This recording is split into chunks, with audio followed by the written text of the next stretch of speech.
Welcome back to A to Z here on Locked On Sports Atlanta, free on YouTube and wherever you get your podcast. You search Locked On Sports Atlanta. Again, we're on Twitter at Locked On ATL.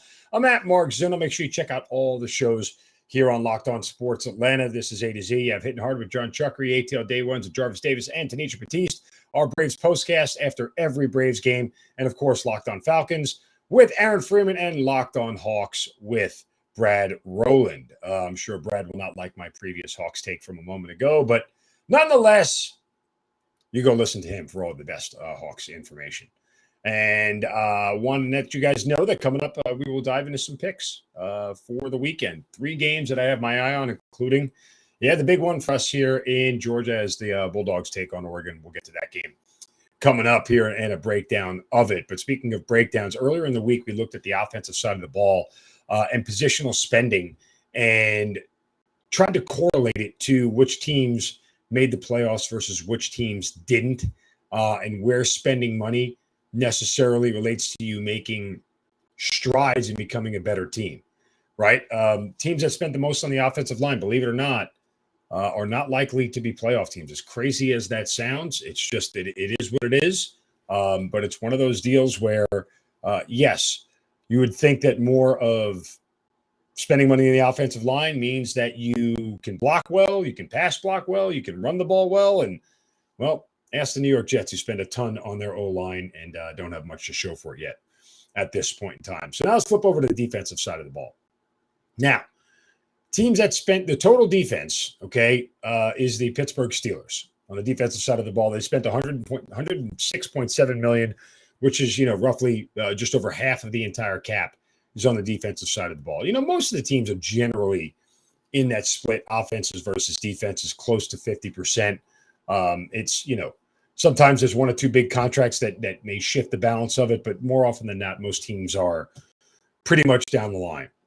Speaking of line, defensive line, number one team in defensive line spending heading into the 2022 season is the Kansas City Chiefs, which seems almost crazy because of how much they pay their quarterback, but still, they have been able to find between the defensive line and the quarterback, that's really $95 million of a $205 million cap.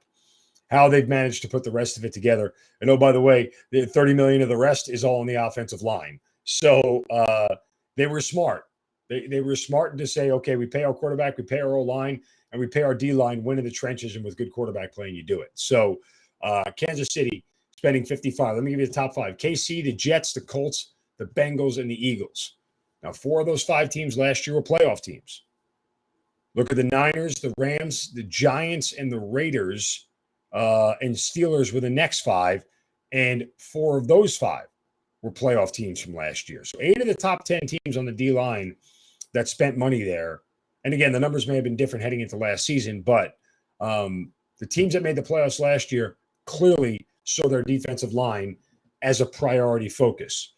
Now, you would wonder where the Falcons are. You would think with Grady Jarrett's contract that they would be somewhere in the middle of the road at least. They're actually in the bottom the ninth to the bottom with only $19.3 million. And that says one of two things. Clearly, Grady Jarrett's contract is not that prohibitive this year against the cap. And 2, they have nobody else. That's what that tells you. All right, linebackers. And this is a weakness for the Falcons. The Steelers have spent the most on linebackers. Makes a ton of sense. That's where most of their money is. $49.5 million of the $106 million that they spent, nearly half of it is on the linebacker position. Top 5, Steelers, Chargers, Buccaneers, Vikings, and Titans. Now, only 3 of those 5 were playoff teams from last year, but the Vikings were right there, and the Chargers should have been a playoff team if their coach wasn't a moron.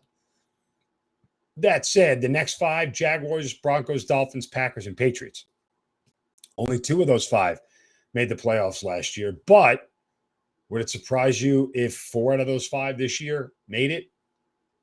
We'll see.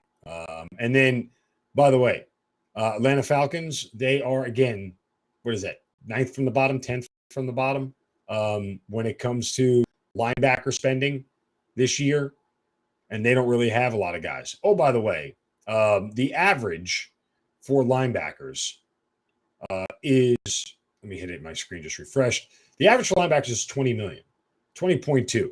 Steelers spent 49.5. Falcons spent 19.3. So they're right at the average. What's crazy is that most of the team, the Falcons spend 10.6, so they're below the average, looking at the wrong column. So they don't have a lot of linebacker of value. Let's go to defensive backs. This is a big one because clearly, again, spending on D-backs and defensive backs in the pass game is super critical. Before we get to that, a word from our friends at Coffee AM, the best small batch coffee roaster in America. Drink it every morning, guys. Coffee AM is my go-to. Why? Because it's delicious. It's fresh. Smells great. Tastes great. All that. You're going to get the box in the mail. You're going to open it up, and you're just going to go, oh, and you're going to inhale it all because it smells amazing. That's what you get when you get the freshest coffee around. Why? Because Coffee AM roasts and ships their coffees on the same day or close to it. And furthermore, you get these blends from all across the world: Kenya, South America, Costa Rica, Sumatra. I mean, flavors and places you've never even heard of. That's what Coffee AM does. That's why they're the best small batch coffee roaster in America. Organic, fair trade, direct trade. They only work with the best. And again, their coffees are the freshest, and they're roasted right here in our backyard in Atlanta. So here's what you do. You go to coffeeam.com/locked-on and check out their full menu of coffees, teas, and gift sets. Again, that's coffeeam.com/locked-on. Use the coupon code LOCKED-ON to save 15% off at checkout of your first order of coffees, teas, gift sets, and a whole lot more.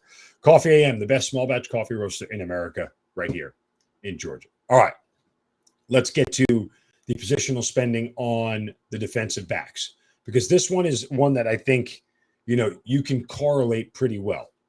And you look at the teams that spent there. Last year, by the way, the best pass defenses in the league in order, in yards per game: Buffalo, New England, Chicago, the Panthers, and the Browns, right? Now, 3 of those 5 teams didn't make the playoffs. Interesting, right? Rounding out the top 10, the 49ers, the Cardinals, the Broncos, the Steelers, and the Packers. Okay, 4 out of those 5 were all playoff teams. So 6 out of the top 10 were playoff teams from last year that had the best pass defenses. Now, again, best pass defense doesn't necessarily mean you have the best secondary, right? Like, there's a lot of things that go into a bad passing game: pressure on the quarterback, the ability to create turnovers, things of that nature. But generally, the idea that you're going to spend a lot in the secondary means that you put a priority on coverage. Top 5 teams that have spent in the secondary: Broncos, Ravens, Jaguars, Bengals, and Rams. Okay. Now, the Ravens likely would have been a playoff team last year, and they had an awful pass defense last year. Why? Because of injuries. Next 5: Commanders, Chargers, Patriots, Bills, Dolphins. I can look up and down that list and make a case for every single one of those teams to be a playoff team. I think it's a fair case. So at the top 10, the Bills and the top 10 Dolphins around 29, 30 million. The average is 27 million. The Falcons, dead last in positional spending on defensive backs, 15.6 million. Now, again, part of that is because they have AJ Terrell and Richie Grant, who are both on rookie deals. And everybody else is, these old school veterans who, don't necessarily have high dollar contracts, and there's not a lot of experience there otherwise. So I get why they're spending the least. Let's see how it works out for them. And if it works out for them, because of their inability to stop the pass, it could be problematic, and cause their defense a ton of problems.